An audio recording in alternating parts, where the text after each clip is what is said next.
নমস্কার বন্ধুরা, আশা করি সবাই খুব ভালো আছেন। এই দিন আমরা চলে গেছিলাম দাঁড়াও পথিক বর বলে একটি রেস্টুরেন্টে। এটি দমদম স্টেশনের একদম কাছে। তো যেটা হয়, পুজোয় ঠাকুর দেখার পর সবাই হইহুল্লোড় করতে করতে বেশ চলে গেছিলাম। কোনো প্ল্যান ছিল না, সাডেন প্ল্যান এটাও। দেখেছি যখনই কোনো প্ল্যান করি না তখনই খুব ভালো জায়গায় কোনো একটা চুজ করে ফেলি এবং সেখানে খেয়েও ফেলি। আসলে এই যে টিমটা দেখছেন না, এরা প্রত্যেকেই খুবই হুজুগে আর খুব পেটুক। তো তার জন্য জাস্ট একটা ভাইবস ম্যাচ করে।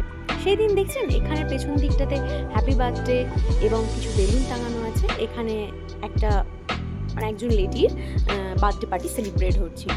তো এই দিকটাতে অন্য ফ্যামিলি রেস্টুরেন্ট যারা এসেছিল তারা খাচ্ছিল, সেরকম আমরাও একটা টেবিল বুক করে নিয়েছিলাম। বলতে বলতে আমাদের খাওয়ার অর্ডার করাও হলো, স্টার্টারগুলোও চলে আসলো। তো বলতে গেলে কি মনে হয় আপনাদের খাবারগুলো কেমন? সত্যি খাওয়ারটা মানে অসাধারণ অসাধারণ। দেখছেন, এক্সপ্রেশন দেখেই বোঝা যাচ্ছে যে খাবারটা কত সুন্দর। সত্যি স্টার্টারটা খুবই সুন্দর। আর আমরা না এই গ্রুপটাতে সবাই ম্যাক্সিমাম চাইনিজ খেতে খুব ভালোবাসি। তো সত্যি দাঁড়াও পথিকরের চাইনিজ এবং পাশে অনেকেই বাঙালি থালিও খাচ্ছিল। তো তারাও বলছিল সেই আইটেমগুলো ভালো। আর এখানের ওভারঅল আপ্যায়ন এবং সার্ভিং খুব সুন্দর।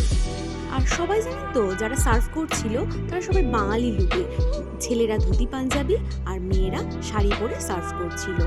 তো রেস্টুরেন্টটা সুন্দর, আমরা হই হুল্লোড় মজা হাসি করতে করতে বেশ খাওয়া দাওয়াটা কমপ্লিট করতে থাকলাম। কিছু নতুন আইটেমও ট্রাই করলাম, আর তার সাথে অ্যাজ ইউজুয়াল চাইনিজে যেগুলো থাকে সেগুলোও তো খেয়েছিলাম। সত্যি খুব সুন্দর, আপনারা কিন্তু একটু ট্রাই করতেই পারেন।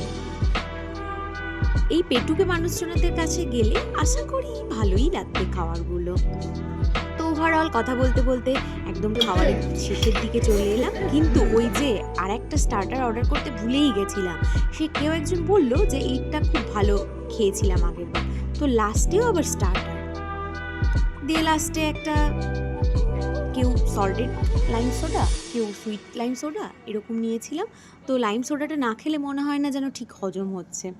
এই করতে করতে অনেকটাই রাত হয়ে গেছিলো। ওই যে ফোনে কথা বলছে দেখছেন না, ওর বাড়ির থেকে পারমিশন নেওয়া হচ্ছিল ও যাতে আমার কাছে রাতে থাকে, যেহেতু ওর একটু সাউথ কলকাতার অনেকটা যেতে হয়। তো যাই হোক, এই দিনের ডিনারটা আমাদের বেশ ভালোই হয়েছিল।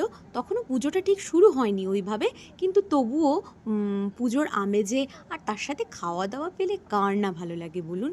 তো এইভাবেই আমরা এই দিনেরটা খুব এনজয় করেছিলাম। এটা সবাই আমার কলেজ ফ্রেন্ড, একটা বয়সের গ্যাপ থাকলেও কখনো বুঝতেই পারি না। আর এই যে এই মেয়েটা দেখছেন না, এ তো 1 নম্বর পেটুকে, শুধু হুজুক কিন্তু খেতে পারে একদম একটু।